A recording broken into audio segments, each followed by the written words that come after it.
आज हम negotiable instruments act करने वाले हैं जो कि वेरियस जुडिशियरी एग्जाम्स के लिए काफी हेल्पफुल रहेंगी।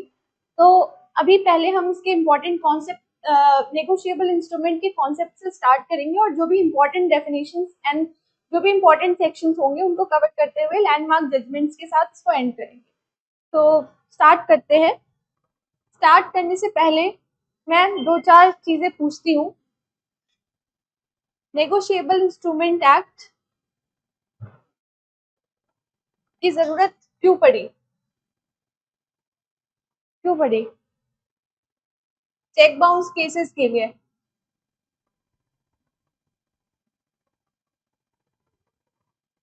ठीक है, लेकिन अच्छा, अभी पहले ये बताओ कि अगर मैं अभी कहूँ कि मुझे तुमसे 10 लाख रुपए चाहिए, दे दोगे? नहीं दोगे। क्यों नहीं दोगे? ट्रस्ट नहीं है। ट्रस्ट नहीं है कि मैं वापस करूंगी कि नहीं करूंगी।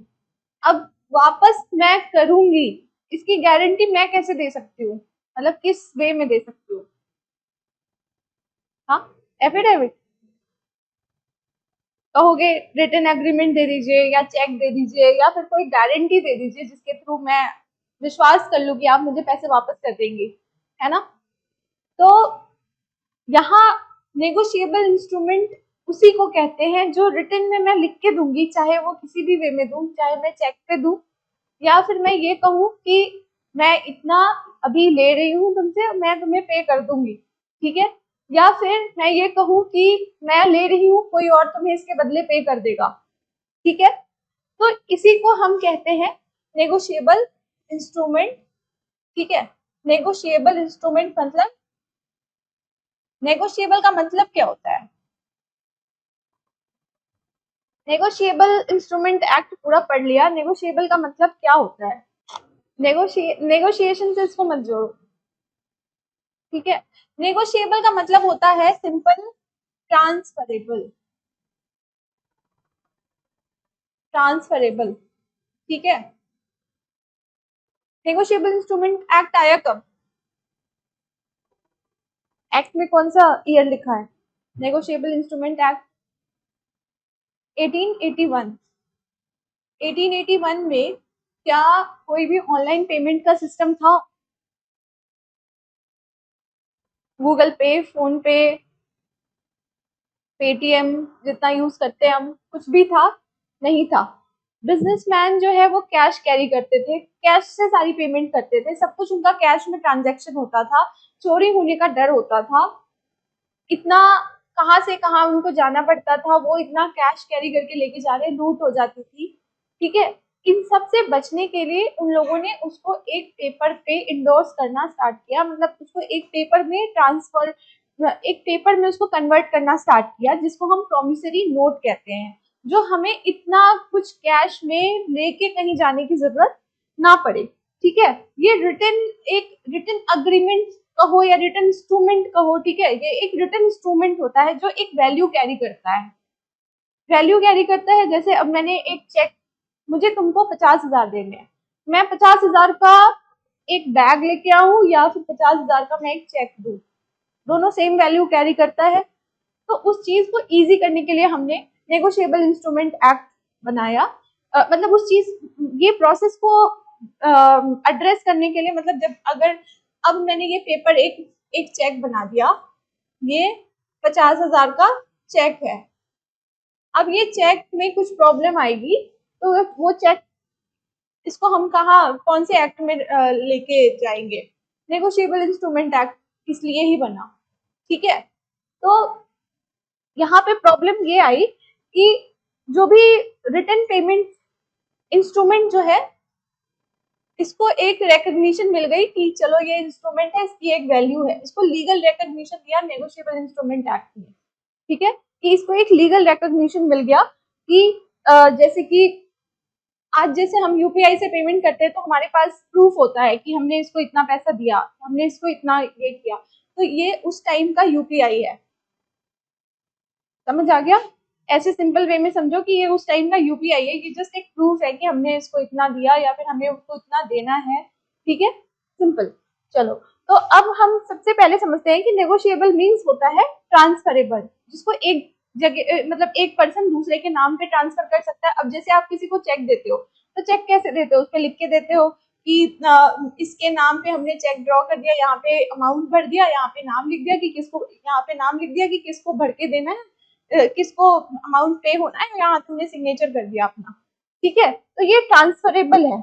अब इजीली ट्रांसफर हो सकता है, ये मनी को रिप्रेजेंट करता है।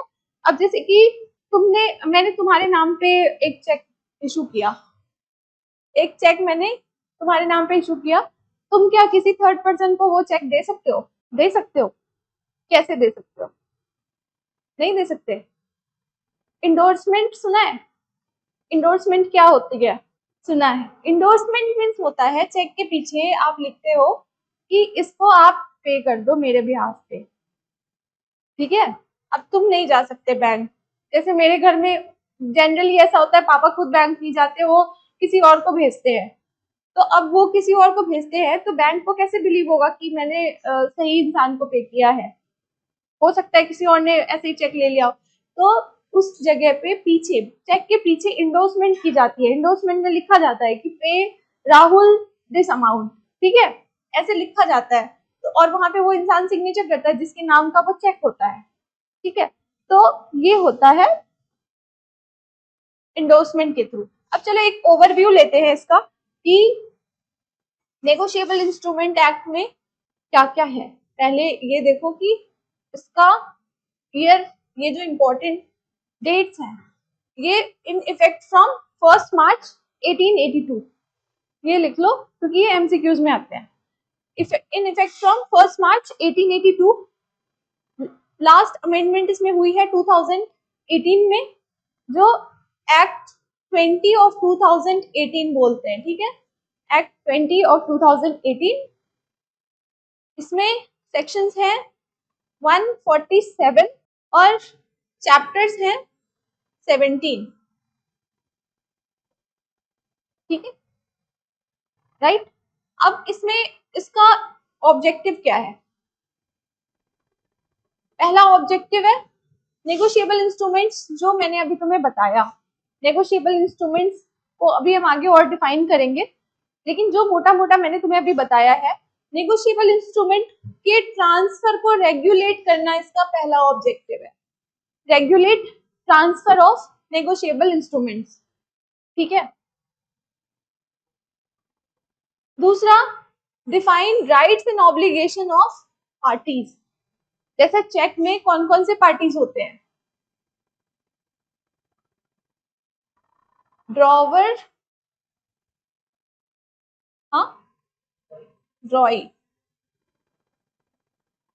और पे भी होता है, बैंक पे करता है ना। तो इनमें तीनों की क्या क्या राइट्स, ऑब्लिगेशंस क्या क्या होंगे, ये भी कौन डिफाइन करता है? नेगोशिएबल इंस्ट्रूमेंट एक्ट में ही डिफाइंड है, राइट। चलो, provides legal remedy for dishonour. अगर कोई भी नेगोशिएबल इंस्ट्रूमेंट डिसऑनर होता है, उसको उसके लिए लीगल रेमेडी कहाँ है? वो भी नेगोशिएबल इंस्ट्रूमेंट एक्ट में दी हुई है। इंश्योर कमर्शियल सर्टेनिटी इन ट्रांजैक्शंस, मतलब कि विश्वास जो लोगों के अंदर है कि मतलब ठीक है, ये मैंने एक नेगोशिएबल इंस्ट्रूमेंट इशू किया है, तो इसमें एक सर्टेनिटी, लोगों को बिलीव होता है कि चलो एक सर्टेन अमाउंट मेरे पास आएगा, या फिर मैं ये पे कर रहा हूँ तो किसी और के पास ये सर्टेन अमाउंट जाएगा। तो ये कॉमर्शियल सर्टेनिटी की भी बात करता है। ठीक है, उसके बाद है एक्सटेंट। एक्सटेंट इसका whole of India, also applies to hundis. Hundis क्या होते हैं? हुंडीज जो है ये ट्रेडिशनल डॉक्यूमेंट्स होते हैं, ये भी नेगोशिएबल इंस्ट्रूमेंट एक्ट की तरह काम करते हैं। जैसे पुराने जमाने में जब नेगोशिएबल इंस्ट्रूमेंट एक्ट्स नहीं हुआ करते थे, जब ट्रेडर्स होते थे वो हुंडीज का यूज करते थे। ठीक है, हुंडीज भी ऐसे ही लिखा हुआ एक डॉक्यूमेंट होता था। तो हुंडीज को के ऊपर भी ये अप्लाई होता है, अनलेस यूसेज एक्सक्लूड्स। चलो, अब ये अमेंडमेंट्स जो हुए, अमेंडमेंट्स में क्या क्या हुआ? 1881 में तो ओरिजिनल इनैक्टमेंट जो एक्ट है पूरा पूरा 1881 में आया। दूसरा है 1988 में क्या हुआ? सेक्शन 138 को ऐड किया गया। सेक्शन 138 ऐड हुआ 1988 में चेक बाउंस ऑफेंसेस के लिए।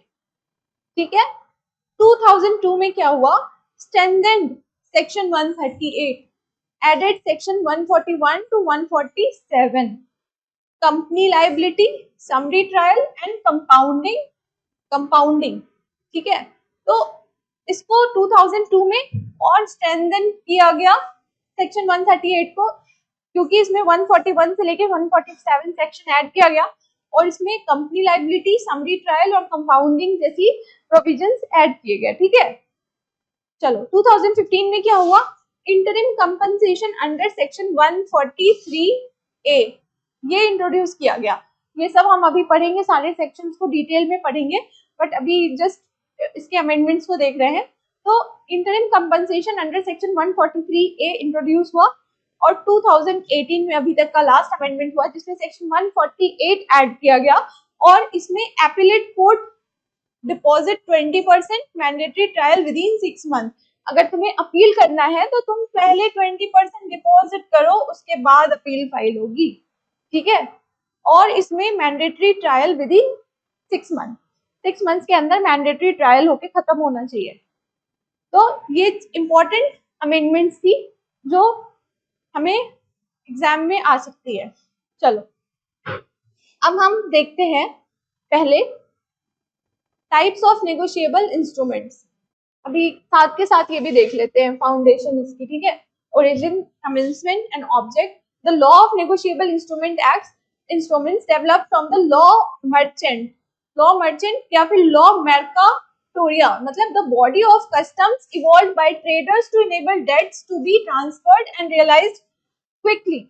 मतलब जो ट्रेडर्स थे उन्होंने पहले यूज करना उसको स्टार्ट किया था क्योंकि उनके जो डेब्ट्स थे, जो कर्ज होते थे, उनको जल्दी से जल्दी ट्रांसफर करने के लिए और जल्दी से जल्दी कर्ज चुकाने के लिए। ठीक है, क्योंकि उस टाइम कैश इतना कहाँ से लेके आएगा कोई। अब मान लो कि मुझे अभी 5 लाख पे करना है, मेरे पास पैसे नहीं है, तुम कह रहे हो नहीं अभी पे करो, मैं क्या कर सकती हूँ, मैं लिख के दे सकती हूँ कि आज से 10 दिन के अंदर मैं पे कर दूंगी, है ना। तो यही चीज है कि इसके लिए ये लॉ इमर्ज हुआ। England absorb this custom into the common law. England में सबसे पहले इन कस्टम्स को कॉमन लॉ में इनकलकेट किया गया। ठीक है, India codified them in the negotiable instrument act 1881, right, which came into force on 1st March 1882 and extends to whole of India. The act is largely a consolidating and a amending statute supplemented by English mercantile uses where it is silent. चलो ठीक है, object तो हमने देख ही लिया, to promote trade and commerce by allowing money obligations to circulate freely. ठीक है, कि मनी जो ट्रेड एंड कॉमर्स में कोई जो पैसों की वजह से रुकावट होती उनको फ्रीली सर्कुलेट करने के लिए ये एक्ट आया, ऑलमोस्ट लाइक करेंसी। मतलब जब पैसा नहीं है तो भी ट्रेड एंड कॉमर्स रुके नहीं। ठीक है, while going certainty of title to honest purchasers for value, मतलब जो ऑनेस्ट परचेजर्स हैं उनको वो खरीद भी सके और वो विश्वास दिला सके कि मैं पे कर दूंगा आगे के लिए। The act fixes the rights and liabilities of parties and consequences of dishonor. चलो अब हम नेगोशिएबल इंस्ट्रूमेंट की वो देखते हैं definition. Negotiable instrument means a promissory note. अब प्रॉमिसरी नोट से सीधा समझ लो कि प्रॉमिसरी नोट में एक वर्ड आता है, प्रॉमिसरी नोट है, इसमें एक वर्ड आता है प्रॉमिस। ठीक है, प्रॉमिस का मतलब है कि यहां मैं बोल रही हूं आई प्रॉमिस टू पे। मैंने कुछ खरीदा, मेरे पास अभी पैसे नहीं है, मैंने लिख दिया आई प्रॉमिस टू पे this amount with in 10 days. ठीक है, तो ये हो गया प्रॉमिसरी नोट, फिर मैंने साइन करके दे दिया, वो हो गया promissory note.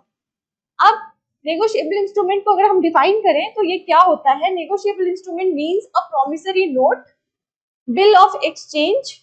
Bill of exchange भी हम अभी आगे डिफाइन करेंगे। बिल ऑफ एक्सचेंज भी एक डॉक्यूमेंट होता है जिसमें कि 3 पार्टीज होती है और 3 पार्टीज होती हैं। जैसे अब मान लो एग्जांपल के थ्रू बताती हूँ कि मैंने तुमसे कुछ खरीदा, ठीक है, और मैंने कहा कि तुम्हें पैसे कोई और दे देगा। मैंने कहा कि मैंने तुमसे कुछ खरीदा, मैंने कहा कि प्रेरणा तुम्हें पैसे देगी मेरे बदले। तो यहाँ पे 3 पार्टीज होती है, ये इसको बिल ऑफ एक्सचेंज कहते हैं। ठीक है, चलो बिल ऑफ एक्सचेंज और cheque payable with either order और टू बेयरर। अब ऑर्डर एंड बेयरर दो वर्ड्स हैं, इसका पता है क्या? नेगोशिएबल इंस्ट्रूमेंट एक्ट आपने बहुत बार पढ़ा होगा, ये दो वर्ड्स का मुझे मीनिंग बता दो। ऑर्डर एंड बेयरर में क्या डिफरेंस है? Order and bearer, order bearer, simple example से समझाती हूँ, ठीक है। जैसे एक चेक है, एक चेक है, यहाँ पे किसका किसका नाम होगा? एक जो यहाँ पे जिसको पे करना है, ठीक है, मान लो कि मुझे तुम्हें पे करना है, तो मैंने यहाँ लिखा गौरव, ठीक है, यहाँ अमाउंट लिखा और यहाँ पे मैंने अपना साइन किया। अब ये चेक तुम्हारे ही पास है, ठीक है, मैंने लिख के दिया है पे गौरव ₹50,000, ठीक है, और ये चेक गौरव के पास ही है, तो ये हो गया ऑर्डर, ठीक है। जिसके नाम का चेक है, जिसके नाम का प्रॉमिसरी नोट है, वो उसी के पास है, तो हो गया ऑर्डर। अब दूसरा सिनेरियो ये है कि अगर यहाँ पे मैंने नाम तो गौरव का लिखा है, लेकिन यहाँ पे लिख दिया कि इसको, लेकिन ये चेक प्रेरणा के पास है, ठीक है, तो प्रेरणा बियरर है, ठीक है, ये है जिसके पास। अभी हम जब होल्डर इन ड्यू कोर्स पढ़ेंगे तो ये चीजें और क्लियर होंगी, ठीक है। लेकिन ये ऑर्डर एंड बेयरर का डिफरेंस ये है कि जिसके नाम का चेक है और चेक उसी के पास है, तो वो ऑर्डर है, ठीक है। और बेयरर मीन्स कि किसी और के लिए मैं यहाँ पे लिख रही हूँ कि pay this amount to bearer of this cheque, जिसके पास भी ये चेक है उसको ये अमाउंट पे कर दिया जाए, ठीक है, तो वो बेयरर हो गया। हमने यहाँ पे पर्टिकुलरली लिख दिया कि गौरव को पे किया जाए, तो गौरव ने जाके उससे रिसीव कर लिया, तो ये ऑर्डर हो गया, राइट। चलो, तो negotiable instrument means a promissory note, bill of exchange और cheque payable either to order और टू बियरर। जिसके पास चेक है या तो उसी को पे किया जाए, या जिसके पास जिसके नाम का चेक है उसको पे किया जाए, ठीक है। चलो, डेफिनेशन इज नॉट एग्जॉस्टिव, ये डेफिनेशन एग्जॉस्टिव नहीं है। Instruments negotiable by mercantile customs और usages such as hundis, share warrants to bearer, bearer debentures and dividend warrants are also negotiable though not named in section 13। मतलब section 13 के अंदर बहुत सारी चीजें नहीं भी लिखी हुई है, लेकिन ये सब भी नेगोशिएबल इंस्ट्रूमेंट ही कंसिडर की जाती है, तो ये डेफिनेशन एग्जॉस्टिव नहीं है, ओके। चलो, अब इसका हम कैरेक्टरिस्टिक्स देखते हैं, नेगोशिएबल इंस्ट्रूमेंट के कैरेक्टरिस्टिक्स क्या क्या होते हैं, किसको हम नेगोशिएबल इंस्ट्रूमेंट मानेंगे। पहला, प्रॉपर्टी पासेस बाय डिलीवरी और इंडोर्समेंट, ठीक है, प्रॉपर्टी पासेस बाय डिलीवरी और इंडोर्समेंट। डिलीवरी क्या होती है? मैंने चेक पे साइन किया, चेक पे साइन किया और मैंने तुम्हें दे दिया, डिलीवरी। इंडोर्समेंट अभी बताया मैंने, क्या होता है?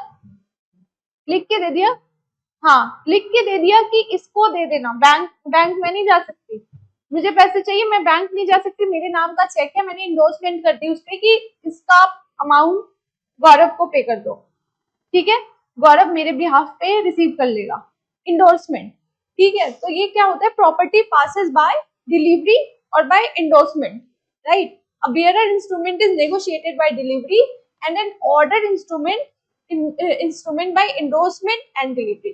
Bearer instrument is negotiated by delivery, समझ आया? बियरर कौन था तुम्हारे वाले एग्जाम्पल में? प्रेरणा बियरर थी।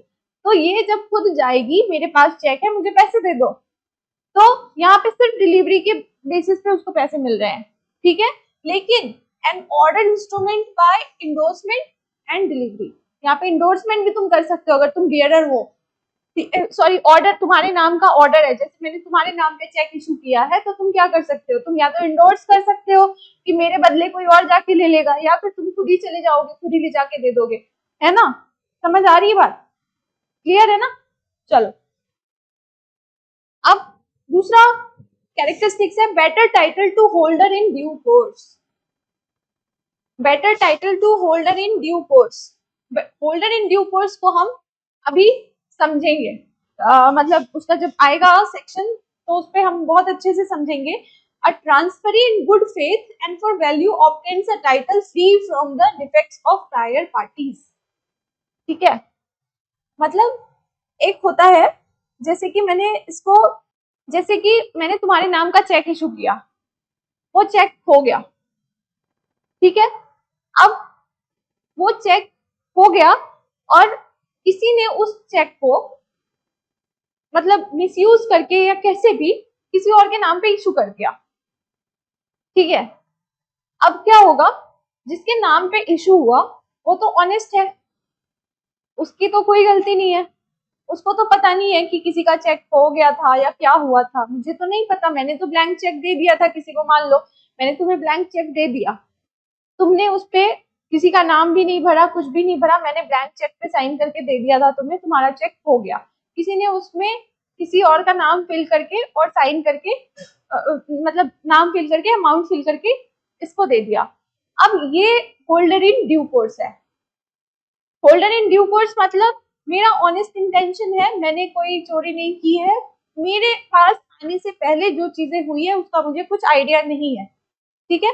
अब मुझे आइडिया नहीं है तो मेरे साथ क्या गलत होना चाहिए? नहीं होना चाहिए, मैं तो ऑनेस्ट हूँ, ठीक है। तो यहाँ पे और तुमने उसका कंसिडरेशन दिया हो, इसकी एक और चीज है कि इसमें तुमने इसका कंसिडरेशन दिया हो। कंसिडरेशन का मतलब होता है कि ऐसा नहीं कि तुम्हें किसी ने बस ऐसे ही दे दिया, तुमने उसको एक, तुमने अपना लैपटॉप बेचा, उसके बदले तुम्हें उसने चेक दे दिया, ठीक है। तो तुमने तो अपना लैपटॉप बेचा, तुमने कंसिडरेशन दिया, तभी तुम्हें वो चेक मिला, ठीक है। तो तुम होल्डर इन ड्यू कोर्स हो। अब समझ आ गया। अब इसको हम और अच्छे से जब पढ़ेंगे तो हम देखेंगे, यहाँ पे लिखा है better title to holder in due course. जो होल्डर इन ड्यू कोर्स होगा उसको बेटर टाइटल मिलेगा, ठीक है। A transfer in good faith and for value obtains a title free from defects of prior parties. पहले की जो पार्टीज है जिनके नाम पे चेक इशू हुआ था, उन्होंने क्या डिफेक्ट किया, उनके साथ क्या हुआ, उससे मुझे कोई मतलब नहीं है, मेरे पास चेक है और मैं होल्डर इन ड्यू कोर्स हूँ, तो मेरा टाइटल बेटर है, मेरे पास बेटर टाइटल है। समझ आ गया? चलो, right to sue in own name, ठीक है। The holder can recover the amount in his own name without notice to the debtor. जिसके पास ये नेगोशिएबल इंस्ट्रूमेंट है वो अपने नाम पे रिकवर कर सकता है अमाउंट, ठीक है, क्योंकि वो होल्डर है, उसके पास पैसे हैं, उसके पास वो प्रॉमिसरी नोट है, तो holder can recover the amount in his own name without notice to the debtor. जो डेटर है उसको नोटिस किए बिना भी आप अमाउंट अपने नाम में रिकवर कर सकते हो।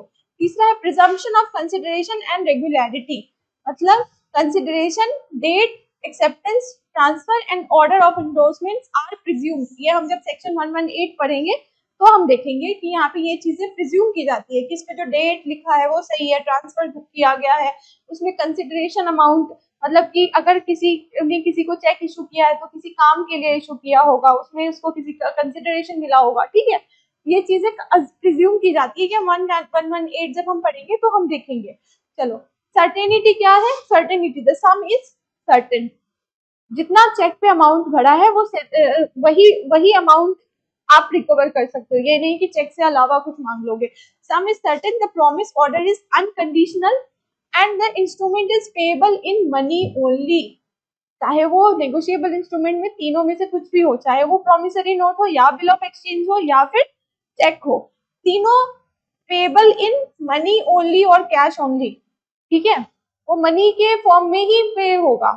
एंड जो ऑर्डर है वो अनकंडीशनल है, जो उस पे लिखा है बिल ऑफ एक्सचेंज पे या प्रोमिसरी नोट पे, अगर मैंने लिखा है कि I will pay this amount to someone, तो बस वो अनकंडीशनल है, उस पर हम चार कंडीशन नहीं लगाएंगे वहां जाके कि नहीं नहीं इसमें तो इसके बदले ये, वो जो लिखा है वो लिखा है, वो अनकंडीशनल है, ओके। चलो, transferability without limit, the instrument may pass through any number of hands before maturity. ये नेगोशिएबल इंस्ट्रूमेंट एक्ट का नाम जो फर्स्ट नेगोशिएबल है क्यों है? क्योंकि वो ट्रांसफरेबल है, जब तक वो मैच्योर होगा उससे पहले वो कितने भी हैंड्स में जा सकता है।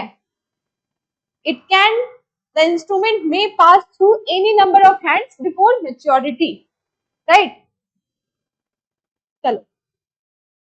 अब यहाँ पे क्लासिफिकेशन ऑफ इंस्ट्रूमेंट जो मैंने तुम्हें अभी बता ही दिया है, bearer and order instruments देख लो। an instrument is payable to the bearer when it is expressed to be so, मतलब मैंने एक्सप्रेस किया कि गौरव को पे कर दो, तो ये bearer इंस्ट्रूमेंट है। मैंने एक्सप्रेस कर दिया कि इसको पे कर दो। an instrument is payable to bearer when it is expressed to be so, or when only the last endorsement is in blank. It is payable to order when expressed to be payable to a particular person. Sorry, order मतलब particular person. जैसे मैंने इसको पे करने के लिए कहा कि इस पे लिख दिया कि पे टू गौरव, चेक पूरा फिल करके दे दिया। मान लो इसमें मैंने अपना नाम भर दिया, पहले जिसको पे करना है उसका नाम भर दिया, अमाउंट भर दिया, यहाँ मैंने अपना साइन कर दिया, डेट डाल दिया। अब ये ऑर्डर इंस्ट्रूमेंट है, तुम जाके उसको ले सकते हो। अगर तुमने इसको किसी और के नाम पे इंडोर्स कर दिया तब फिर वो बेयरर इंस्ट्रूमेंट उसके लिए हो गया, उसके पास क्योंकि वो है तो वो जाके वहां से ले सकती है। ठीक है, तुम्हारे पास order instrument, it is payable to order when express to be payable to a particular person.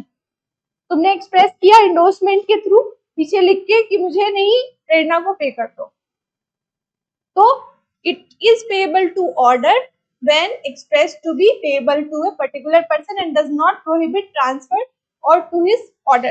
मतलब यहाँ लिखा है कि when the only or last endorsement is in blank, मतलब ये कंफ्यूज होने की बात नहीं है, जो मैंने एग्जाम्पल से समझाया है उसके थ्रू ही समझो कि मैंने जब नाम लिख के इसके नाम पे दे दिया तो ये ऑर्डर है, जब इसने इंडोर्स करके दे दिया तो बियरर है। राइट, चलो inland and foreign instrument. Inland and foreign instruments क्या होते हैं? Inland instrument is one drawn और made in India and made payable in और drawn upon a person resident in India. ये तो बहुत जेन्युइन है कि ठीक है, ये तो normal. Other is foreign instrument जो सेक्शन 12 में दिया हुआ है। इनलैंड इंस्ट्रूमेंट दिया है सेक्शन 11 में।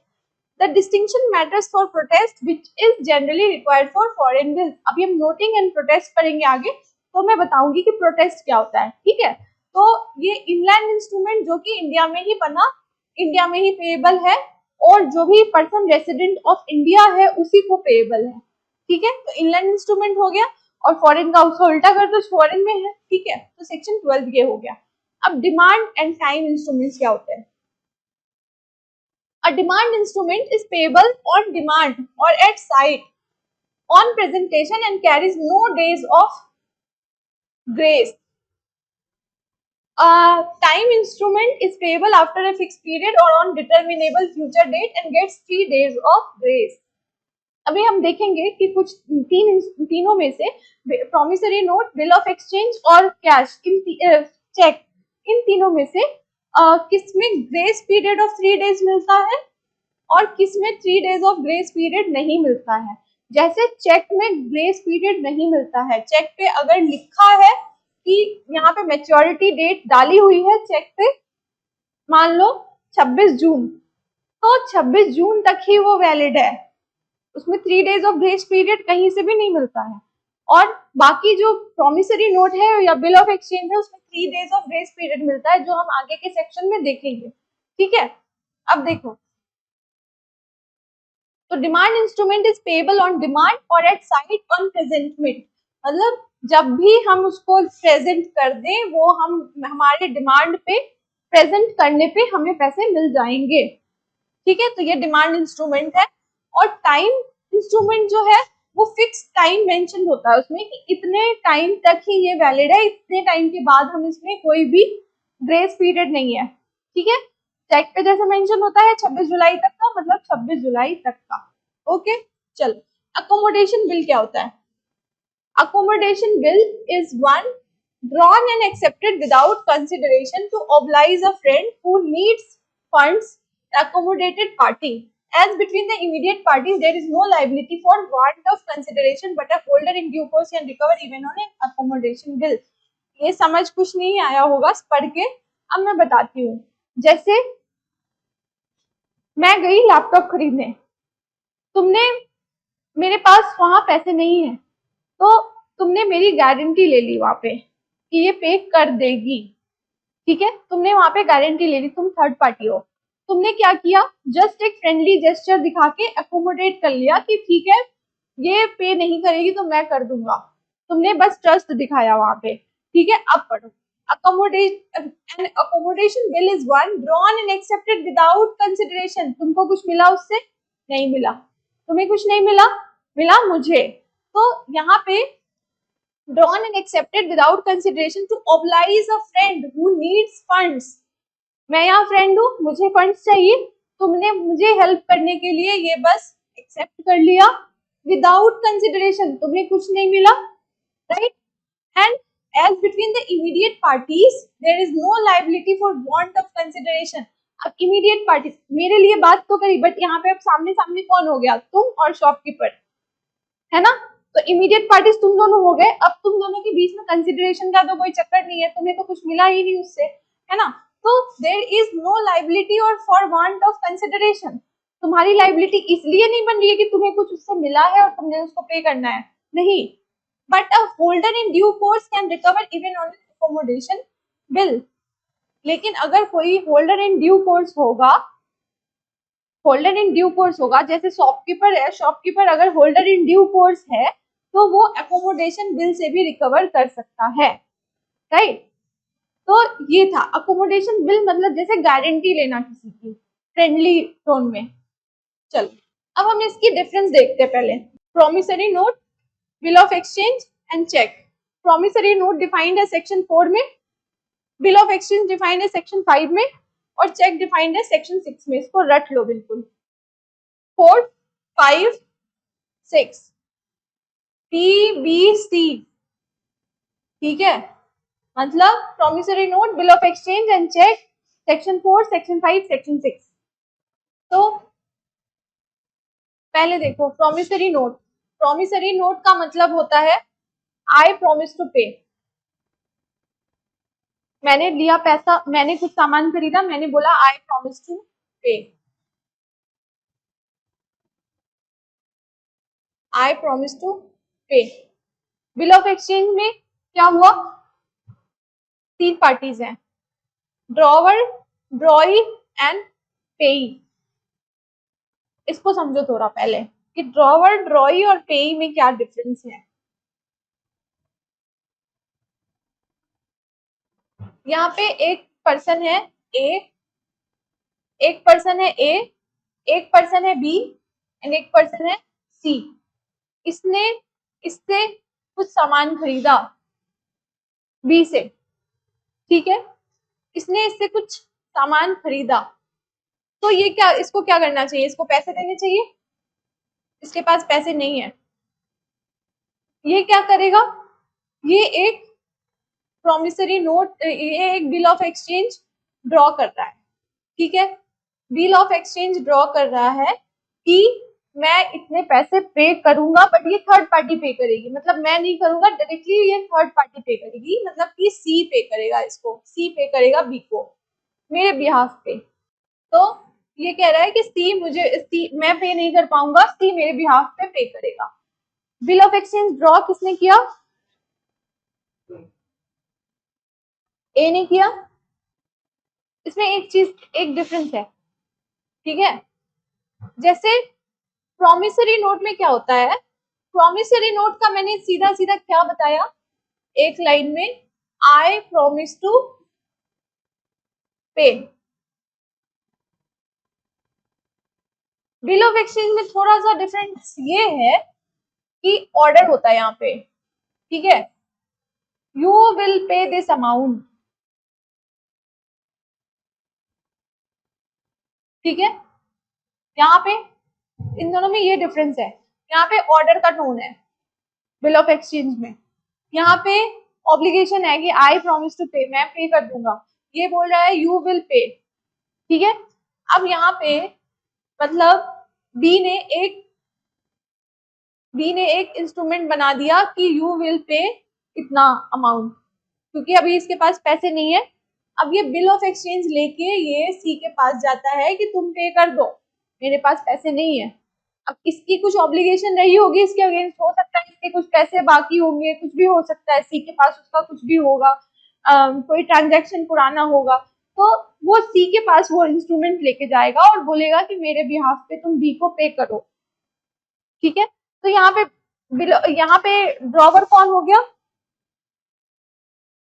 बिल ऑफ एक्सचेंज ड्रॉ किसने किया? बिल ऑफ एक्सचेंज बनाया किसने? नहीं, दोबारा समझो, दोबारा समझो। यहाँ पे 3 पार्टीज हैं, ए बी सी, ठीक है। बी के पास एक फोन है, मोबाइल, इसको ए को खरीदना है। ए ने बी से मोबाइल खरीदा, ठीक है। ए ने बी से मोबाइल खरीद लिया। यहाँ पे टोन क्या होता है? You will pay. You will pay कौन बोलेगा? बी बोलेगा। बी किसको कहेगा? यू विल पे ए को। You will pay. अब तो इसके पास तो पैसे ही नहीं है। अब ये जो यू विल पे वाला डॉक्यूमेंट है, इसको लेके ये क्या करेगा? सी के पास जाएगा, ठीक है। अब सी क्या करेगा? सी ए के बिहाफ पे बी को पेमेंट करेगा। अब बताओ मुझे कि इसमें ड्रॉवर कौन होगा, ड्रॉई कौन होगा और पेई कौन होगा? पेई तो सी है, चलो। हाँ, तो ये ड्रॉवर हो गया, ये ड्रॉई हो गया, ठीक है। अब समझ आ जाएगा? ड्रॉवर, ड्रॉई एंड पेई, 3 पार्टीज होती है बिल ऑफ एक्सचेंज में, राइट। चलो, अब यहाँ पे डिफरेंस देखो तो समझ आएगा। ये सेक्शंस याद हो गए? 4, 5, 6, promissory note, bill of exchange and cheque. चलो, अब ये प्रॉमिसरी नोट जो होता है, ये अनकंडीशनल अंडरटेकिंग टू पे, मतलब आई प्रॉमिस टू पे 50,000 टू गौरव, ठीक है। अनकंडीशनल है, अनकंडीशनल अंडरटेकिंग टू पे। इसमें कोई कंडीशन नहीं लगेगी, बाद में बन गया, जो साइन कर दिया मैंने, तो मुझे पे करना है 50,000, ठीक है। ये भी अनकंडीशनल ऑर्डर टू पे होता है। ये मैंने खुद अंडरटेकिंग ली, आई प्रॉमिस टू पे, ठीक है। दोनों में एक मेजर डिफरेंस यही है कि इसमें मैं खुद अंडरटेकिंग ले रही हूँ कि आई प्रॉमिस टू पे। बिल ऑफ एक्सचेंज में मुझे ऑर्डर मिल रहा है, यू हैव टू पे, ठीक है। यहाँ पे अनकंडीशनल ऑर्डर टू पे, ये ऑर्डर वर्ड यहाँ इंपॉर्टेंट है, ठीक है। यहाँ पे ऑर्डर कर रहा है जो drawer of bill of exchange है, वो ऑर्डर कर रहा है यू हैव टू पे दिस अमाउंट, ठीक है। अब वो चेक में देखो, सेक्शन 6 में क्या होता है, species of bill of exchange, cheque को भी एक स्पीसीज मान लेते हैं, मतलब एक उसका ही पार्ट मान लो, उसी की तरह है ये। चेक भी बिल ऑफ एक्सचेंज की तरह ही है, लेकिन ये सिर्फ बैंकर के ऊपर, ड्रॉन ऑन बैंकर ओनली, ठीक है। हम कहाँ लेके जाते हैं चेक? चेक कहाँ पे डिपॉजिट करते हैं? चेक क्या किसी इंसान को दोगे तो वो पैसे देगा क्या? मेरे पास चेक है, मैं तुम्हें दूंगी कि तुम मुझे पैसे दे दो, तुम दे दोगे क्या?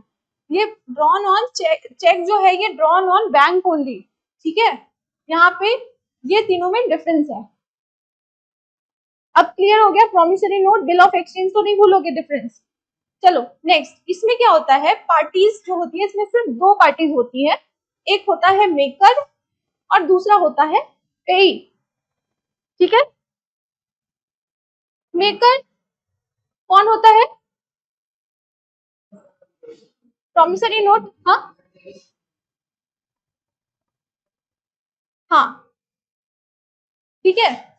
तो 2 पार्टीज होती है, एक जो प्रॉमिसरी नोट बना रहा है और एक जिसको पैसे मिलने हैं, तो 2 पार्टीज ओनली। यहाँ पे 3 पार्टीज होती है, कौन कौन सी?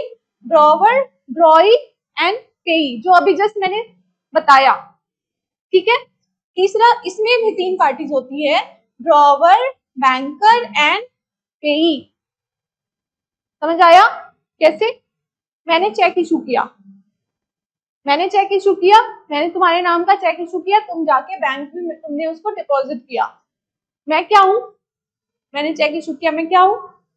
मैं हूं ड्रॉवर, ठीक है। तुम्हारे नाम का मैंने चेक इशू किया, तुम्हें पैसे मिलने हैं, तुम कौन हो? पेई, तुम हो पेई। और बैंक के पास जाओगे, बैंक के पास वो डिपॉजिट करोगे, बैंकर जो है वो ड्रॉई है। समझ आ गया? इसमें भी 3 पार्टीज होती है, चलो, इसमें ड्रॉई नहीं होता, प्रॉमिसरी नोट में नो ड्रॉई नहीं होता। इसमें सिर्फ मेकर जो होता है प्रॉमिसरी नोट का, वो साइन करता है, राइट। यहाँ पे होता है any person, drawn on any person. कौन एनी पर्सन क्यों बोला मैंने, बताओ। वो एग्जाम्पल याद करो, ए ने खरीदा बी से, बी को डायरेक्ट पे नहीं कर सकता, अब वो थर्ड पर्सन के थ्रू पे करवाएगा। तो वो जो बिल ऑफ एक्सचेंज है वो लेके तो किसी भी इंसान के पास जा सकता है ना कि तुम पे कर दो, वो थर्ड पर्सन कोई भी हो सकता है। तो यहाँ पे क्या कहा, एनी पर्सन, ठीक है, एनी पर्सन। अब क्या इसमें चेक में क्या होता है, एक स्पेसिफाइड बैंकर ही, इस पे स्पेसिफाइड बैंकर पे ही ये ड्रॉ कर सकते हैं आप, ठीक है, सिर्फ बैंक में जाके ये ड्रॉ कर सकते हो। चलो, पेबल, कब ये पेबल होगा, कब पेबल होगा, पेबल ऑन प्रॉमिसरी नोट, तो पेबल ऑन डिमांड और फिक्स टाइम। अब ये ऑन डिमांड और टाइम फिक्स अभी जस्ट मैंने एग्जांपल से बताया था, बताओ ऑन डिमांड का मतलब क्या हो गया, यस, जिस टाइम पे मैं प्रेजेंट करूं मुझे उस टाइम पैसे मिल जाए। अब दूसरा है कि चेक पे टाइम मेंशन, डेट मेंशनड है कि इतने, पोस्ट डेटेड चेक मैंने इशू कर दिया, पोस्ट डेटेड चेक इशू किया जुलाई का, तुम जा रहे हो जून में, मिलेगा, नहीं मिलेगा, क्योंकि वो टाइम फिक्स्ड है। तो प्रॉमिसरी नोट जो है ये ऑन डिमांड और टाइम फिक्स दोनों होता है। यहाँ पे ऑन डिमांड और फिक्स डिटर्मिनेबल टाइम, यहाँ पे थोड़ा सा ऐसा है कि या तो डिमांड पे भी हो सकता है, या फिर फिक्स भी हो सकता है, फिक्स टाइम पे भी हो सकता है, या फिर आगे का डिटर्मिनेबल टाइम, मतलब इतने दिन बाद मैं कर दूंगा, ऐसा ये भी हो सकता है। ये लेकिन ऑलवेज ऑन डिमांड, जो पोस्ट डेटेड चेक की बात नहीं कर रही हूँ मैं, ये ऑलवेज ऑन डिमांड होता है। ऑलवेज ऑन डिमांड मतलब कि अगर मैंने चेक इशू किया, आज का इशू कर दिया तो मुझे आज ही मिल जाएगा, कल का किया तो कल ही मिल जाएगा, है ना। तो इसलिए ये ऑलवेज ऑन डिमांड। अब इसमें डेज ऑफ ग्रेस, 3 दिन ऐड किया जाता है ग्रेस पीरियड, मतलब अगर अगर आज ये मेच्योर होने वाला था, आज मेच्योर होने वाला था, तो इसमें हम 3 दिन और ऐड करते हैं, ये एक सेक्शन में लिखा है, मैं आगे दिखाऊंगी। यहाँ पे 3 दिन ऐड होता है, बिल ऑफ एक्सचेंज में भी ऐड होता है। और तीसरा है no days of grace. Cheque में तुम बोल सकते हो क्या कि आज डेट एक्सपायर हो गया, 3 दिन का ग्रेस पीरियड मुझे चाहिए, 3 दिन बाद में को विड्रॉ करूंगा, नहीं हो सकता, ठीक है। नोटिंग और प्रोटेस्ट, नोटिंग प्रोटेस्ट हम पढ़ेंगे, यहाँ पे मैं छोटा सा बताती हूँ। नोटिंग का मतलब होता है जिस टाइम पे हमारे पास नेगोशिएबल इंस्ट्रूमेंट एक्ट नहीं था, ठीक है, उसके पहले अगर कोई ऐसे इंस्ट्रूमेंट बनाता था तो क्या करता था, नोटरी के पास जाके वो इसको रजिस्टर वो कराते थे, नोटराइज कराते थे, ठीक है। अब जैसे अभी के लिए तो हमारे पास बैंक मेमो है, बैंक मेमो है जिससे क्या बोलते हैं उसको, मेमो जो होता है चेक बाउंस के बाद जो return memo, sorry return memo, आज हमारे पास क्या है, रिटर्न मेमो है, पहले नहीं था। जिस टाइम रिटर्न मेमो नहीं था, तुमने कहा कि इसने मुझे एक नेगोशिएबल इंस्ट्रूमेंट कुछ भी दिया था और उसके बाद वो बाउंस हो गया, मतलब मुझे पेमेंट नहीं मिली, नहीं मिली, इसका क्या प्रूफ था, प्रूफ है कुछ, आज तुम प्रूफ में क्या दिखाते हो, रिटर्न मेमो दिखाते हो। लेकिन जिस टाइम रिटर्न मेमो नहीं था उस टाइम क्या दिखाते थे, तो उस टाइम लोग क्या करते थे, एक नोटरी के पास जाके और नोटराइज करा के लिखवा देते थे, उसको नोटराइज करा देते थे कि इतना अमाउंट इसने देना था, इसने नहीं दिया, ये जो भी उसमें पर्टिकुलर्स होने थे वो सब कुछ एक नोटराइज पेपर पे लिखा होता था, इसको कहते थे नोटिंग, ठीक है। और दूसरा होता है प्रोटेस्ट।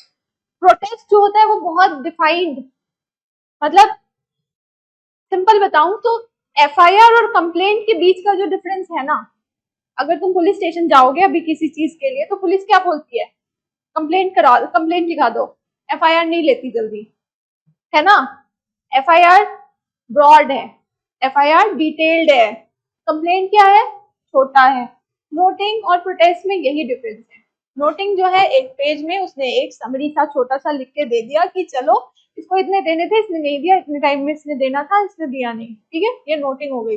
इन प्रोटेस्ट में ब्रॉड, वो पूरा डिफाइन करके सब कुछ डिस्कस करके उसमें, मतलब ये बहुत बड़ा डॉक्यूमेंट होता है और इसमें पूरी चीजें डिटेल्ड होती हैं। अभी के लिए इतना ही समझो जिससे तुम्हें समझ आ जाएगी, ठीक है। आगे मैं जब इस पे जाऊंगी इस सेक्शन पे तो मैं इसको और अच्छे से बताऊंगी, राइट। तो नोटिंग और प्रोटेस्ट में क्या होता है, अब इसमें क्या हमें प्रोमिसरी नोट में नोटिंग और प्रोटेस्ट की जरूरत है ऑप्शनल है, कराना है कराओ, नहीं कराना है मत कराओ। यहाँ पे जब compulsory for foreign bank of exchange, foreign bill of exchange, जब bill of exchange foreign bill of exchange होगा तो हमें इसको कंपल्सरीली कराना पड़ता है, ठीक है। और ये चेक में एप्लीकेबल ही नहीं है। क्यों नहीं एप्लीकेबल है? हाँ, अब तो हमारे पास रिटर्न मेमो है, चेक का तो रिटर्न मेमो आता है हमारे पास, तो चेक के लिए ये एप्लीकेबल नहीं। चल, एक्सेप्टेंस, एक्सेप्टेंस इसमें नॉट रिक्वायर्ड, क्योंकि मैं ही कह रहा हूँ आई प्रॉमिस टू पे, ठीक है। इसमें रिक्वायर्ड फ्रॉम ड्रॉई, ड्रॉई कौन होता है? ए बी सी में ड्रॉई कौन था? बी तो ड्रॉवर था, ये ड्रॉई, नहीं नहीं सॉरी, ये ड्रॉई था, ये ड्रॉवर था। एक मिनट, कंफ्यूज मैं ही हो गई। ए जिसने बिल ऑफ एक्सचेंज बनाया, बनाया वो हो गया, जिसने बनाया वो क्या हो गया? ड्रॉवर। तो यहाँ पे ये ड्रॉवर है, ये ड्रॉई है, तो ए जो है इसका एक्सेप्टेंस तो होना जरूरी है ना।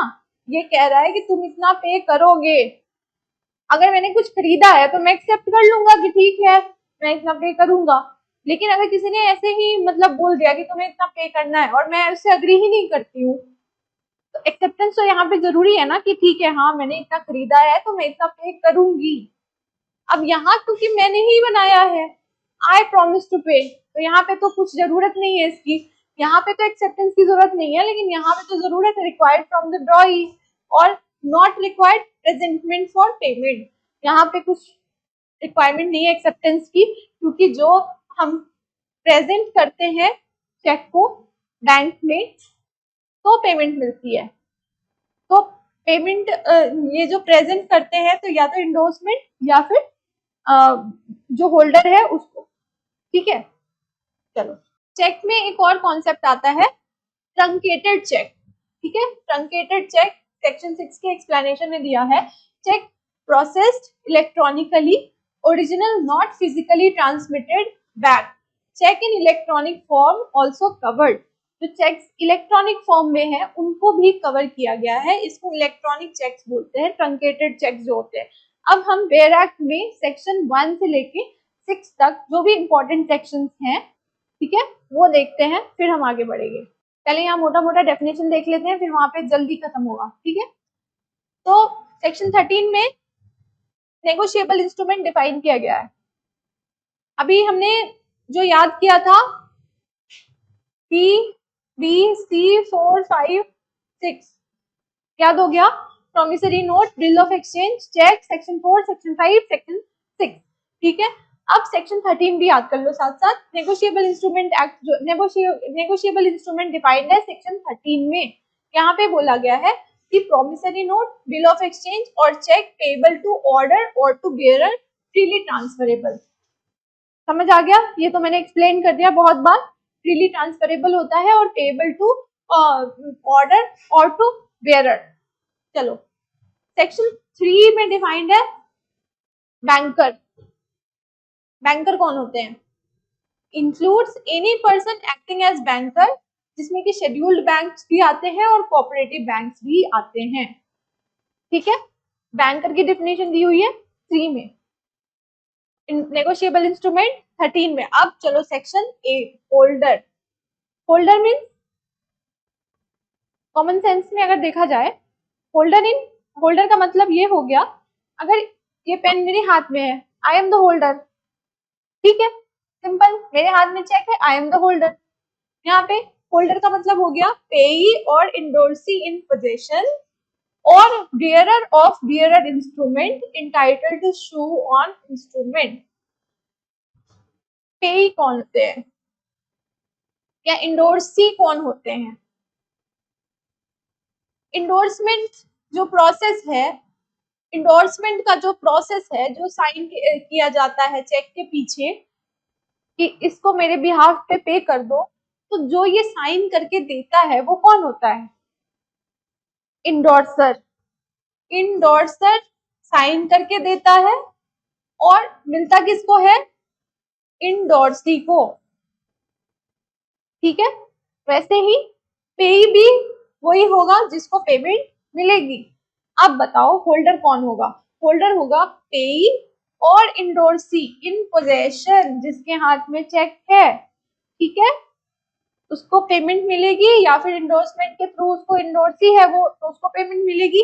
और bearer of a bearer instrument, bearer instrument जो होते हैं क्या होते हैं? बियरर मीन्स ये चेक मेरे हाथ में है, मैं बेयर करता हूँ इसको, मेरे पास ये बिल ऑफ एक्सचेंज है। बेयर करना वही होता ना कि आई हैव, तो मेरे पास है तो मैं बियरर हूँ।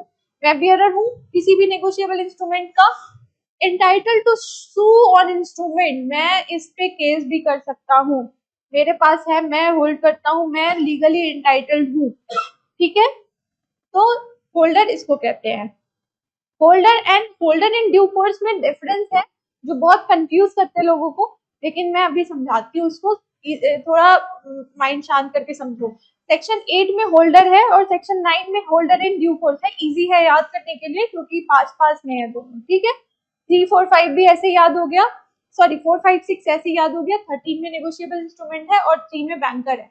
अब होल्डर इन ड्यू कोर्स जो सेक्शन 9 में है, ये क्या है? Holder who obtained instrument for value before maturity in good faith without notice of defect। Example याद आ गया तुम्हें अपना वाला कि किसी ने तुम्हारा चेक चुरा लिया। ठीक है, गौरव का चेक किसी ने चुरा लिया, ब्लैंक चेक। उसने किसी को, प्रेरणा को वो चेक दे दिया लैपटॉप के बदले, लैपटॉप खरीदा और उसके बदले उसको चेक दे दिया। अब प्रेरणा के पास चेक है, अब वो होल्डर इन ड्यू कोर्स है, उसको नहीं पता कि तुम्हारा चेक चोरी हुआ, कि उसमें क्या डिफेक्ट है, किसने चुरा लिया, किसने उसको कैसे ही फ्रॉड तरीके से वहां तक दे दिया।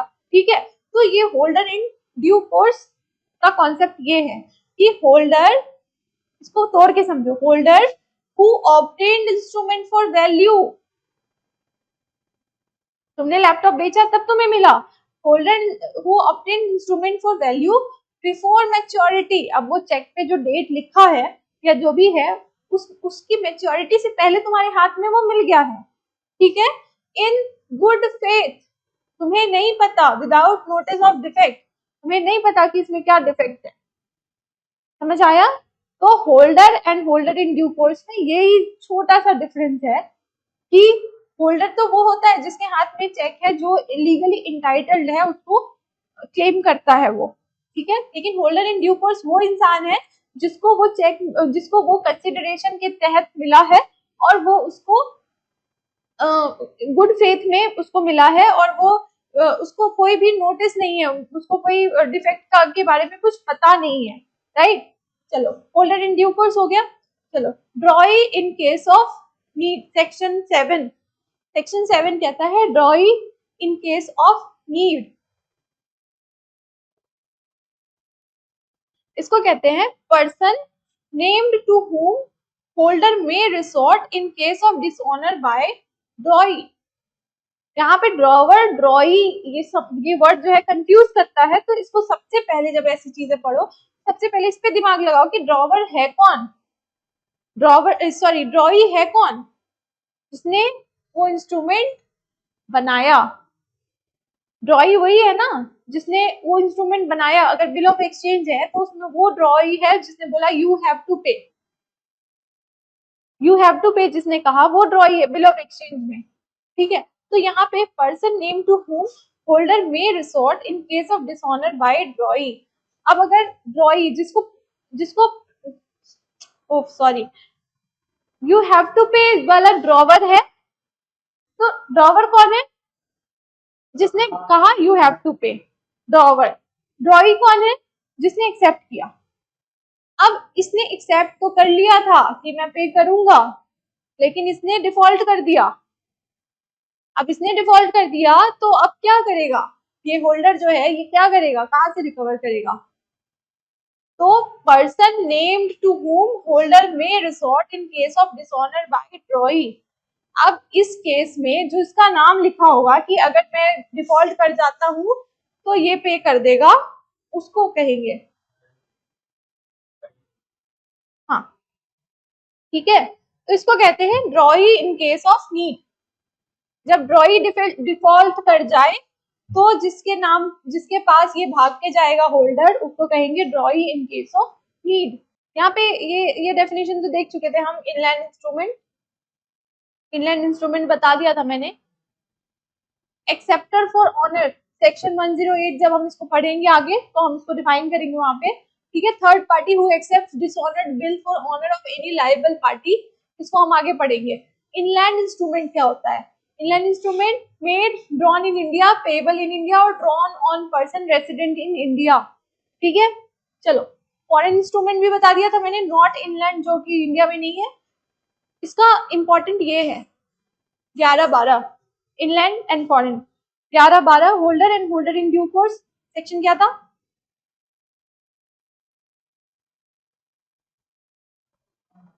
हाँ, holder 8, holder in due course 9, banker 3, negotiable instrument 13, 4, 5, 6 उधर चेक। ठीक है, चेक, बिल ऑफ एक्सचेंज और वो। चलो ये एम्बिगुअस इंस्ट्रूमेंट क्या होता है? एम्बिगुअस वर्ड सुना है?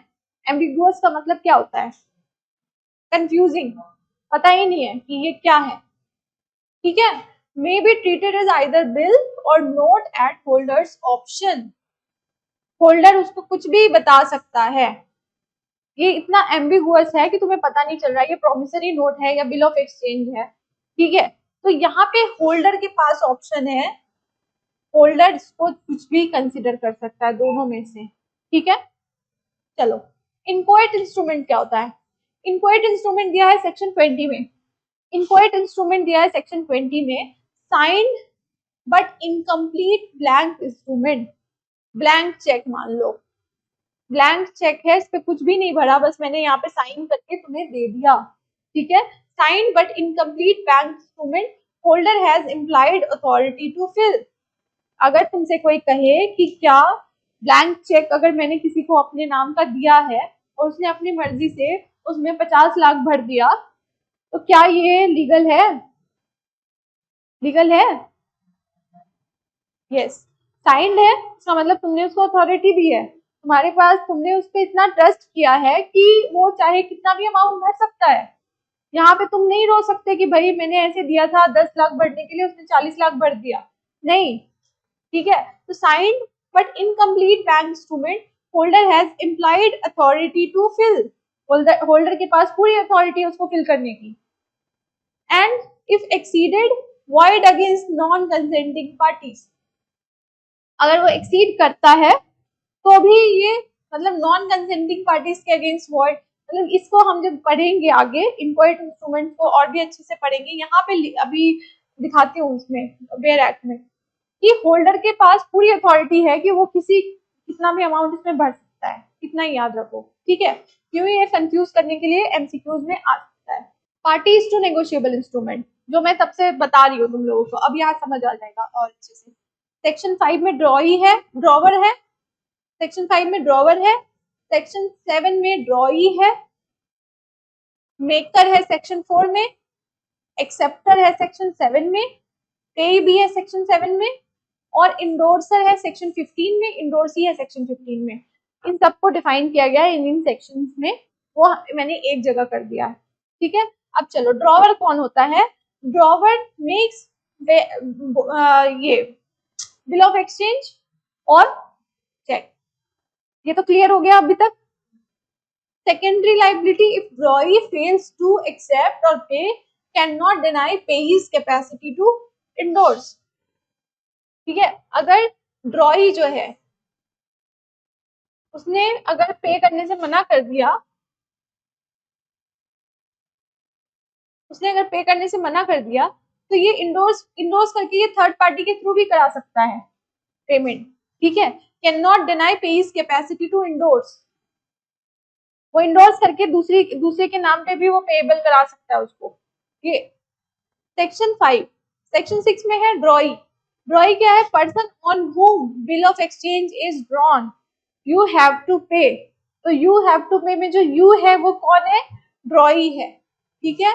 For cheque always a banker, banker pay करता है, तो ड्रॉई कौन हो गया? बैंकर हो गया। बिकम्स एक्सेप्टर आफ्टर एक्सेप्टेंस, ठीक है। ड्रॉई जो है वो एक्सेप्टर बन जाता है कब? जब वो एक्सेप्ट कर लेता है। जैसे मैंने बोला कि तुम्हें पे करना है, तुमने एक्सेप्ट कर लिया कि ठीक है मुझे पे करना है, तो वो हो गया एक्सेप्टर, राइट। चलो मेकर। मेकर भी सेक्शन 4 में डिफाइंड है।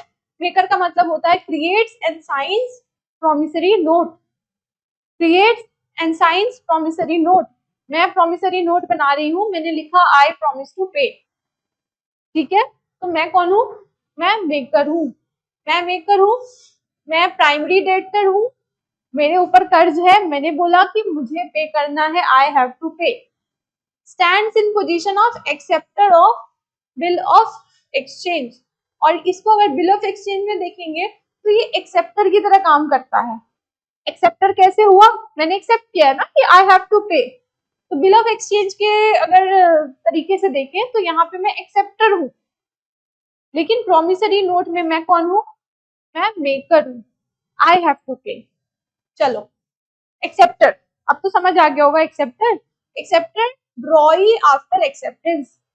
जैसे मैंने कहा यू हैव टू पे, तुमने एक्सेप्ट कर लिया, यस आई विल पे, ठीक है। तो primary debtor on BOE most absolute liability. पहली लाइबिलिटी तो तुम्हारी ही है कि तुम ही पे करोगे, पहले तो तुम्हारी लाइबिलिटी है कि तुम ही पे करोगे, लेकिन तुम नहीं पे कर सकते, तुम्हारे पास पैसे नहीं है तो तुम किसी और को इंडोर्स कर दोगे कि चलो तुम पे कर दो मेरे बिहाफ पे, ठीक है। Can not deny drawer signature और पेइज कैपेसिटी। इसमें हम ड्रॉवर जो है उसके सिग्नेचर या पे की कैपेसिटी पे कोई वो नहीं कर सकते। एक बार उसने एक्सेप्ट कर लिया तो कर लिया। अब ये नहीं कहेगा कि ड्रॉवर का सिग्नेचर रॉन्ग है, मेरी कैपेसिटी नहीं थी पे करने की, फिर भी यहाँ पे मुझे पे करना पड़ रहा है, ठीक है। यहाँ पे वो सब नहीं है। चलो पे बताओ। पे सेक्शन 7 में है। पे में क्या होता है? Person named to receive money. Person named to receive money, first holder of instrument. अब तो क्लियर हो गया होगा इतने टाइम में कि जिसके पास वो इंस्ट्रूमेंट है, जिसको पैसे मिलने हैं, वो है पेई, ठीक है। चलो इंडोर्सर।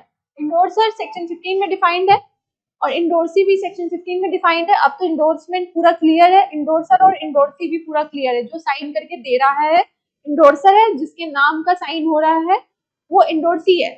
Holder who science and delivers. मैं होल्डर हूँ, मेरे पास चेक है, मैं होल्डर हूँ, मेरे को नहीं जाना बैंक, मैंने इंडोर्स कर दिया, साइन करके मैंने उसको दे दिया। I signed and I delivered, ठीक है। Liable to subsequent holders on dishonour. अब अगर डिसओनर होता है तो मैं लाइबल हूँ। कौन लाइबल है? इंडोर्सर, जो कि होल्डर था। अगर ये डिसऑनर होता है तो इंडोर्सर ही लाइबल होगा। Must receive notice of dishonour, और डिसऑनर के नोटिस भी उसी को जाएगा। अब अगर बताओ कि मैंने अपने पापा का चेक ले जाके बैंक में दे दिया, पापा ने मेरे नाम पे इंडोर्स करके दे दिया कि मैं बैंक नहीं जा सकता, तुम जाके उसको अमाउंट ले आओ, मेरे नाम पे इंडोर्स कर दिया। अब क्या बैंक चेक अगर बाउंस होगा तो क्या मुझे मिलेगी उसकी वो नोटिस? मिलेगी तो इंडोर्सर को ही, जिसने लिख के दिया है।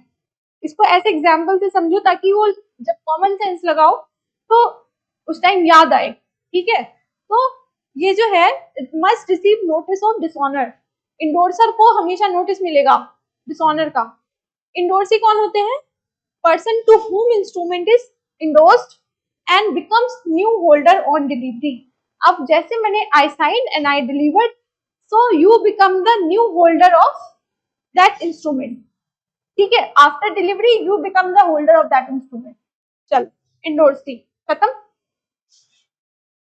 चलो next, holder and holder in due course, जो मैं ऑलरेडी बता चुकी हूँ, इसको यहाँ देख लो। Definition, payee endorsee in possession, जिसके हाथ में है, जो पोजेशन जिसके पास है, और बियरर और ऑफ बियरर इंस्ट्रूमेंट, जो उसको बेयर कर रहा है, जिसके हाथ में वो है। Holder who additionally acquired instrument for value, laptop खरीद के वाला example, in good faith without notice of defect. ठीक है। कंसिडरेशन नॉट रिक्वायर्ड, यहाँ पे कंसिडरेशन की जरूरत नहीं है। हो सकता है पापा ने मेरे नाम पे चेक इशू कर दिया हो, कंसिडरेशन की जरूरत है नहीं है, मैं होल्डर हो गई ऐसे ही। लेकिन अगर किसी के तक गया है वो किसी भी रॉन्ग तरीके से, तो कम से कम वो तो जेन्युइन होना चाहिए, उसने तो कोई कुछ खरीदा हो, बेचा हो, कुछ कंसिडरेशन अमाउंट, मतलब किसी चीज के कंसिडरेशन में वो मिला हो, तभी वो होल्डर इन ड्यू कोर्स होगा। होल्डर बनने के लिए कंसिडरेशन की जरूरत नहीं है, लेकिन होल्डर इन ड्यू कोर्स बनने के लिए कंसिडरेशन की जरूरत है। ठीक है। चलो, notice of defect. Notice of defect, holder in due course को नोटिस ऑफ डिफेक्ट होगा? पता ही नहीं है उसको, तभी तो वो होल्डर इन ड्यू कोर्स है ना। तो may take with notice subject to prior in equities, जो होल्डर है उसको सब कुछ चेक करके उसको लेना पड़ेगा कि ठीक है ना, इसमें कोई डिफेक्ट तो नहीं है, कोई प्रॉब्लम तो नहीं है। लेकिन ये must take without notice of any defect in title, इसको नहीं पता, इसको कोई डिफेक्ट का नहीं पता, तो इससे हम एक्सपेक्ट भी नहीं कर रहे कि इसको कुछ पता होगा, राइट। चलो, time of acquisition, any time, और यहाँ पे लिखा है must be before amount become payable, that is before maturity. तुम्हें कोई पोस्ट, मतलब तुम्हें कोई पुराना वो देगा तो तुम तो ऐसे भी नहीं लोगे, तो ये जो है मैच्योरिटी से पहले के पीरियड में तुम्हें मिला हुआ होना चाहिए। ठीक है। चलो, गुड फेथ इसमें not required, good faith required. Bona fide acquisition, मतलब तुम्हारा जो वो है, तुम्हारे पास वो कैसे आया, वो बोनाफाइड तरीके से आया होना चाहिए। Rights subject to prior defences, equities, ये immune from all prior defects, every prior party liable, मतलब इसमें जो है, जो भी आगे प्रॉब्लम, पहले जो इसके हाथ में जब चेक आया उससे पहले जो भी डिफेक्ट्स होगी, जो भी प्रॉब्लम्स होगी, उसके लिए holder in due course liable नहीं है, बट होल्डर लाइबल है। ठीक है। तो होल्डर बनना, होल्डर बनने से ज्यादा अच्छा है होल्डर इन ड्यू कोर्स बनना, बस इतना दिमाग में रख लो तो ये लगेगा, याद हो जाएगा। ठीक है। सेक्शन 53 का बेनिफिट इज नॉट एप्लीकेबल, हम देखेंगे उसमें जब हम पढ़ेंगे तो। Once HDC all subsequent holders get same right. ठीक है। एक बार होल्डर इन ड्यू कोर्स बन गया, अब तुम होल्डर इन ड्यू कोर्स से तुमने फिर आगे किसी और को ट्रांसफर कर दिया, वो भी होल्डर इन ड्यू कोर्स बन गया, उसके आगे जितने लोग हैं सब होल्डर इन ड्यू कोर्स हो जाएंगे और सबको सेम राइट मिलेगा। ठीक है। यहाँ पे क्या है, प्रिजम्पशन अंडर सेक्शन 139। 139 में ऐसा प्रिज्यूम किया जाता है कि तुम्हारे नाम का चेक था, तुमने साइन करके दिया था, तुमने सब कुछ, और चेक बाउंस हो गया फॉर इनसफिशिएंसी ऑफ फंड, तो उस केस में ये प्रिज्यूम किया जाता है कि ये किसी ना किसी लाइबिलिटी के लिए ही चेक दिया गया था। जैसे जब भी तुम 138 के अंडर कोई केस अगर फाइल करोगे, जैसे अब पता नहीं आप लोग एडवोकेट मतलब प्रैक्टिस कर रहे थे कि नहीं, लेकिन अगर 138 का जब भी मैटर आप फाइल करोगे तो उसमें आपको देखना पड़ता है कि अगर कोई 20 लाख का चेक लेके आ गया, तो ऐसा नहीं है कि चेक आ गया और चेक बाउंस हो गया मतलब केस बन गया, नहीं, उसके अगेंस्ट लाइबिलिटी देखी जाती है कि उसको वो चेक मिला किस लिए था। ठीक है। वो लाइबिलिटी जब तक नहीं बनेगी आप वो 20 लाख क्लेम नहीं कर सकते हो। ठीक है। तो यहाँ पे है कि court shall presume cheque was drawn for discharge of debt और लाइबिलिटी। ठीक है। वो किसी डेट या फिर किसी लाइबिलिटी के लिए ये दिया गया था cheque. Rebuttable burden shifts to the accused, और यहाँ पे अक्यूज को प्रूव करना पड़ेगा कि नहीं ये लाइबिलिटी नहीं बनती थी। ठीक है। अक्यूज प्रूव करेगा कि मेरे ऊपर कोई लाइबिलिटी नहीं बनती थी, मेरा तो चेक हो गया था, इन्होंने लेके बस उसको बाउंस करा दिया। ठीक है। तो ये प्रिजम्पशन का सेक्शन 139 हम आगे पढ़ेंगे और भी डिटेल में, अभी हमने इसको छोटा सा देख लिया। चलो, इंडोर्समेंट सेक्शन 15 16। ठीक है। Negotiation section 14, endorsement section 15 and 16। Negotiation मतलब क्या होता है बताया था मैंने, transfer. Transfer of instrument so that transferee becomes holder. Transferor,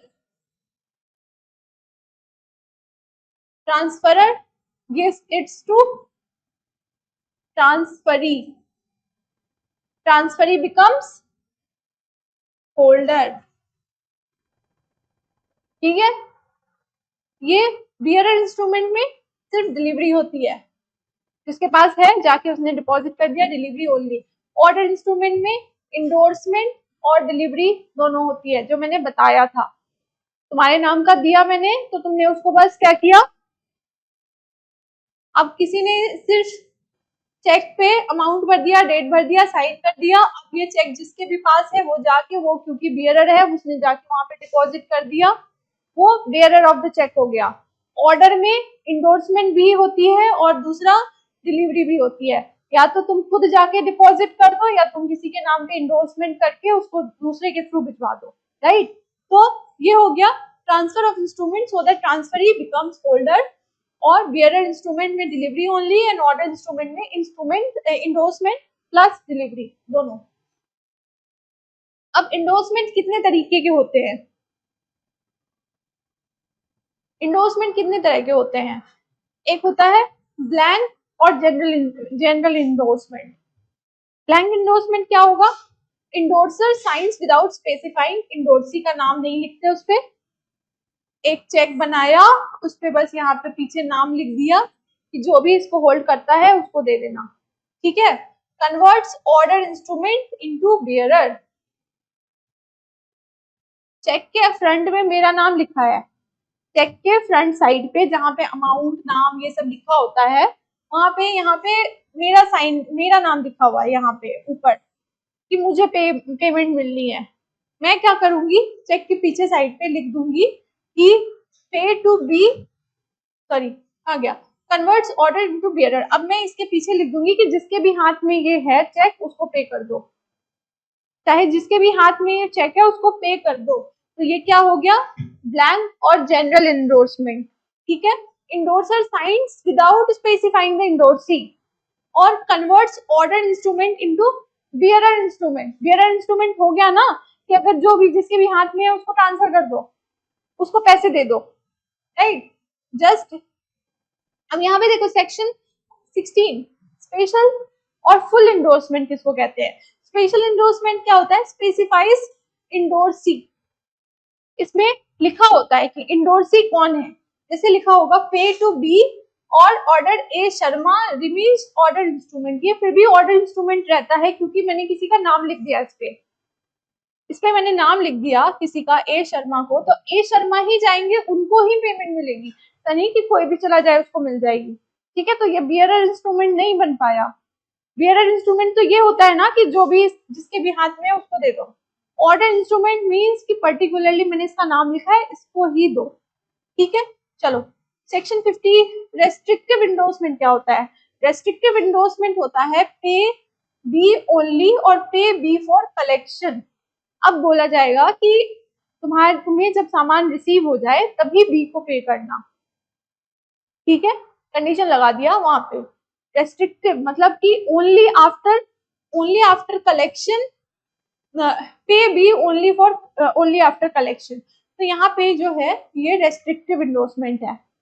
ठीक है, रेस्ट्रिक्ट कर दिया कि पे तो करो बट कब करो, जब वो कलेक्शन हो जाए उसके बाद. Endorsee can not further negotiate. यहाँ पे इंडोर्सी जो है आगे नेगोशिएट नहीं कर सकता, उसको कलेक्शन के बाद ही पैसे मिलेंगे. रेस्ट्रिक्ट ट्रांसफरेबिलिटी, यहाँ पे थोड़ी सी रेस्ट्रिक्शन लग गई, डायरेक्टली तो नहीं मिला. चलो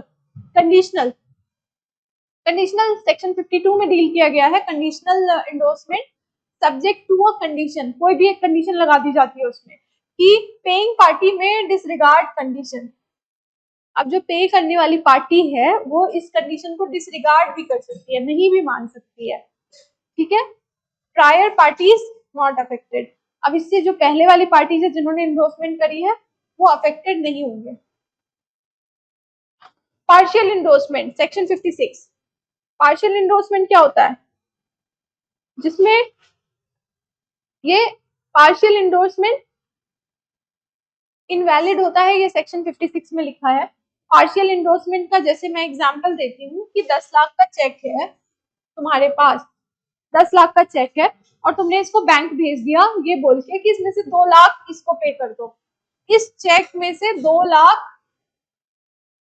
किसी को पे कर दो, तो ये पार्शियल इंडोर्समेंट अलाउड ही नहीं है। ठीक है, पार्शियल इंडोर्समेंट अलाउड नहीं है क्योंकि चेक जो है वो कभी हम उसको पीसेस में नहीं ब्रेक कर सकते, वो एक बार में पूरा 10 लाख निकलेगा नहीं तो नहीं निकलेगा।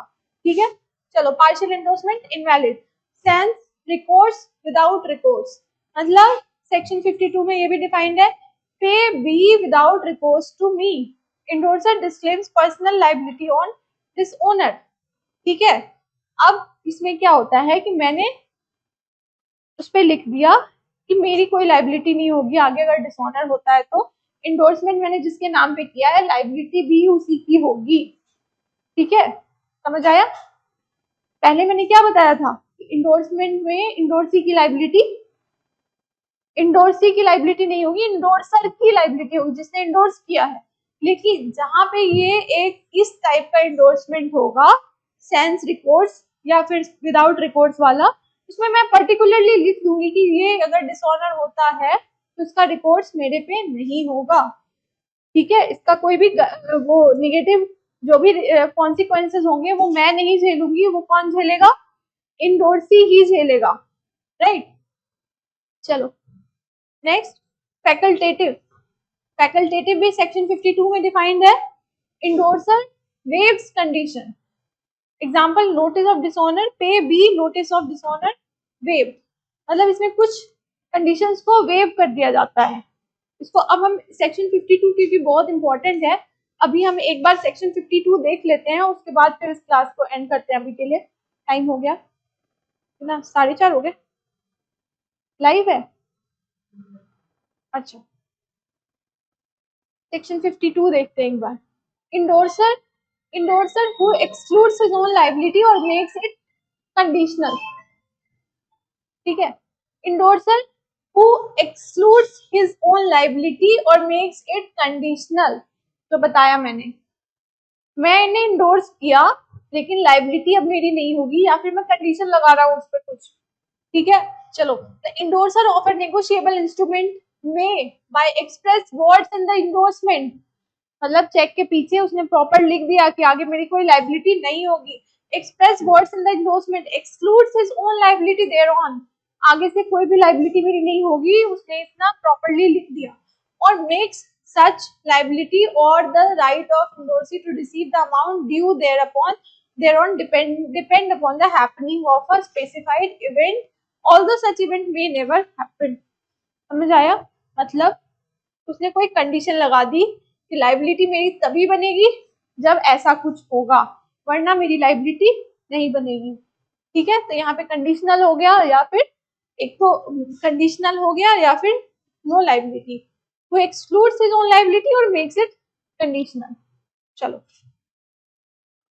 when an endorser so excludes his liability and afterwards becomes holder of the instrument, all intermediate endorsers are liable to him।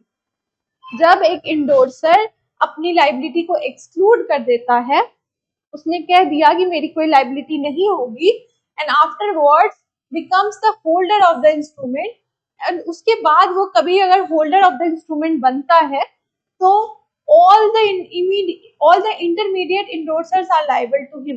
जो बीच में जितने भी इंडोर्सर्स होंगे जिसको उसने पहले इंडोर्समेंट के थ्रू वो किया होगा, तो वो सारे इसको लाइबल होंगे। इलस्ट्रेशन देखते हैं तो ज्यादा समझ आएगा। ठीक है, जैसे the endorser of a negotiable instrument sign his name adding the words without recourse, मतलब मेरे पे कोई इम्पैक्ट नहीं होना चाहिए। Upon this endorsement he incurs no liability, अब इस पे कोई लाइबिलिटी नहीं बनेगी। बी में क्या है, A is the payee and holder of a negotiable instrument, A जो है होल्डर ऑफ नेगोशिएबल इंस्ट्रूमेंट है और पे ही है। Excluding personal liability by an endorsement without recourse, he transfers the instrument to B। ने एक्सक्लूड कर दिया, विदाउट रिकोर्स कर दिया यहाँ पे, और वो इंस्ट्रूमेंट को ट्रांसफर कर देता है बी को। बी क्या करता है, B endorses it to C, B ने सी को इंडोर्स कर दिया। अब who endorses it to A, C ने वापस से ए को इंडोर्स कर दिया। अब समझ आया वो क्या कहना चाह रहा है कि होल्डर वो कैसे बना, घूम फिर के वापस वही होल्डर बन गया। तो अब बीच में A is not only reinstated in his former rights but has the right of an endorsee against B and C। ठीक है, अब इसको, अब ये बी और सी के लिए भी इंडोर्सी बन गया, क्योंकि इसने बी को इंडोर्स किया, यहाँ पे तो ये इंडोर्सर था जब इसने बी के नाम पे इंडोर्स किया, फिर बी ने सी के नाम पे इंडोर्स कर दिया, अब सी ने वापस यहाँ पे इंडोर्स कर दिया ए के पास, तो सी क्या बन गया, इंडोर्सर, ये क्या बन गया, इंडोर्सी। अब ये उल्टा चलेगा साइकिल, ये इंडोर्सी बन गया, अब ये इसके अगेंस्ट भी क्लेम कर सकता है, इसके अगेंस्ट भी क्लेम कर सकता है। समझ आया?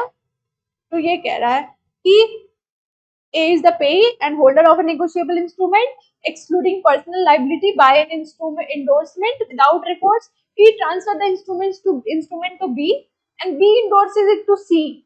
Now who endorses it to A back?